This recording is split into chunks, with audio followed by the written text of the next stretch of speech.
பஞ்சு மாதிரி இருக்கிற 2 தோசை எடுத்துக்கோங்க. கூட இந்த பாசிப்பருப்பு சாம்பாருங்க. அருமையாக இருக்கும். வாங்க இதை எப்படி பண்ணுறதுன்னு பார்த்துடலாம். ஒரு குக்கர் எடுத்துக்கோங்க. அதில் 2 டேபிள் ஸ்பூன் எண்ணெய் விட்டுக்கோங்க.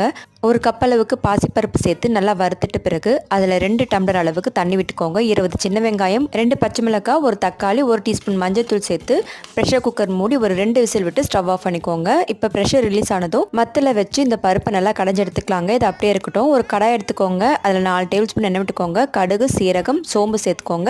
2 காஞ்ச மிளகாய், 2 பல் பூண்டு தட்டி சேர்த்துக்கோங்க. கூட 2 பெரிய வெங்காயம் சேர்த்து வதக்கி விட்டுட்டு 1 டேபிள் ஸ்பூன் அளவுக்கு சாம்பார் பொடி சேர்த்துக்கோங்க.